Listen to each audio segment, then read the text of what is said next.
There you see the laundry list of Columbus Crew goalies. Some of those are Columbus Crew 2 players. A lot of them have been. There's a rule basically where reserve players can only be called up 4 times before you have to give them a first team contract.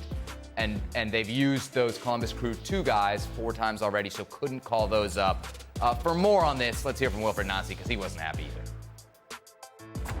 When we asked before the game to have another call-up for our goalkeeper for the reserve team, they said no. I'm not asking to ban the call-ups. I'm asking to add more call-ups because we have more games. This is impossible to think like that. For me, this is a lack of, I'm losing a bit my words in English, but this is not, this is, comment on dit malhonnêteté? This is dishonest. Why are we going to sign a player, a young player, a professional contract for 1 game, knowing that this is not the moment to sign this player? Because what is going to happen? What we're going to sign this player? He's going to come in the locker room. He's going to be part of the group, but he's not ready for that. So what is the message for the young players in the academy? Oh, yes, I signed a player because I didn't have a goalkeeper or they didn't have a player. Hey, to become a professional player, sorry my language, but this is f***ing difficult. We should have consistency. It's a wrong message if we don't adjust that. With the number of games that we have, it's a wrong message. The league wants to add more young players, no problem. I started my career at 18 years old, but I stopped at 22 years old. Maybe I started too fast. Maybe I earned a lot of money when I was 18 years old, but at 22 years old, I had no more money. So what is the signal? So we're going to sign a player to give him a good salary at 18 years old or 17 years old? Instead of winning $30,000, we're going to give him a salary of $80,000. He's going to be happy, but at the end of the day, he will not play. There is different pathway for few players. So the CBA, they have to understand that. And I'm not upset because we lost the game. I was upset already before the game, all week, because this is not coherent. All right, so some people are doing what Wilfried Nancy is kind of pointing the finger at Major League Soccer and their rules and the fact that they play in an international break. Some people are pointing the finger at Columbus for roster management or mismanagement. What do you think?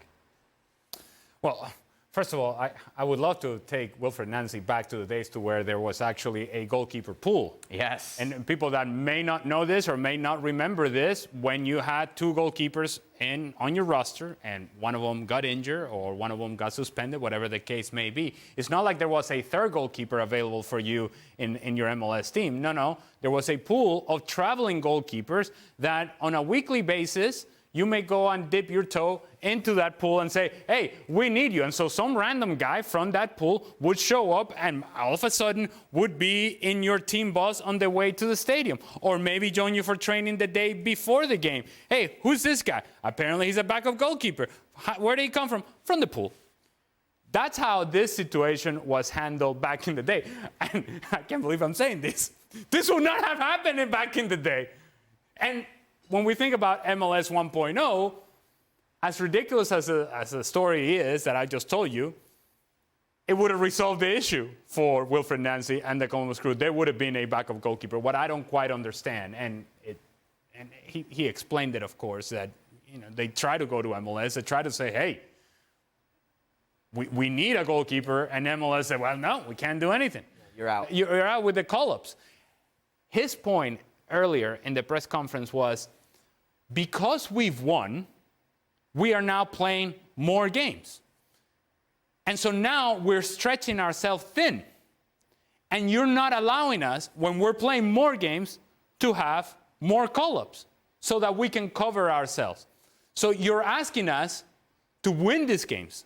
And we're winning these games, and we're putting ourselves in this position, and we're proud that we're putting ourselves in this position. But you got to help us too. And I think another point that he made in the press conference that made a whole lot of sense is this is a game that was supposed to be played in March. Right. And then under those conditions, they would have had enough call-ups in March. You put this game here now in a moment in which we're short, and yet you're not giving us enough wiggle room, enough space, enough flexibility to lift the restrictions and allow us to, at the very least, have a credible backup goalkeeper available to us. I suppose there's plenty of blame to go around here, but it's not a good look. It's not a good look for the Columbus Crew in terms of their roster management, but it's certainly not a good look for what are considered to be nonsense rules from Major League Soccer. Yeah. International break. You're playing. This is a consequence of that. This is a consequence of that, absolutely. You've got two international goalkeepers. Patrick Schulte was the number one. Which you want, by the way. Of course. You want. Of course, you want quality players. Correct. Yes. Patrick Schulte is the number one in this game for the U.S. men's national team against Canada. Nico Hagen, he's playing with Guatemala. John Bush broke his hand. I understand you dipping in to those call-ups you get for, right? What I don't understand from Major League Soccer and these silly rules and mechanisms is why they would count for a CONCACAF Champions Cup game. Why they would count for an international friendly if you're playing against Aston Villa. I don't understand that. You mentioned the pool of goalkeepers. Wilfred Nancy mentioned the CBA. He's calling out the Players Association because it's within the CBA. This is what the CBA, the players don't want. And honestly, you're never going to convince me that giving a kid a first-team contract is bad for the kid. Exactly. I'm sorry, I can't believe that. Exactly. And exactly, and honestly, I don't blame the Players Association for saying we want contracts for our players. We don't want them to be pool players. We want them to have something. If you're calling a guy up 5 times, it's because you need him. You absolutely need him. Now, Wilfred Nancy will make the claim that it's bad for his development. Could be. I mean, that's a pretty weak argument. Very weak, very subjective. You could make the claim playing with two goalkeepers in a friendly, and it doesn't matter, is not a good thing. You could make a case here that an extreme hardship wasn't granted to you because you didn't do things the right way, and Major League Soccer is silly for playing an international break and silly for having these mechanisms. But by no means the players trying to get more contracts, guaranteed contracts, not even guaranteed, just a job, contracts for these players, it's never a bad thing. So I feel for Wilfred Nancy, only the third loss, I believe, at lower.com field against a struggling Seattle Sounders, a game that was very, very winnable for them. Certainly this played into the result, but come on.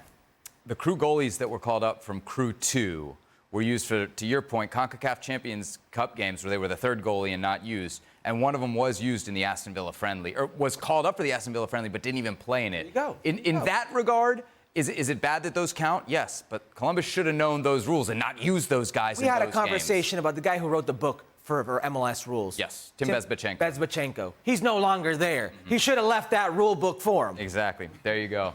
All right, so by the way, whatever you just said there about they should have known this rule, that rule, How this rule. complicated is that? I mean, whatever happened to, hey, you have a second team for a reason. Only happens here, right? You're not going to get an argument from me about wanting simpler MLS rules, but if the rules are there, then no, I guess we got to know them. If you have a reserve team, it's for a reason. And when you need to dip into the reserves, you should be able to do that. Sure. I'm just, There shouldn't be something stopping you.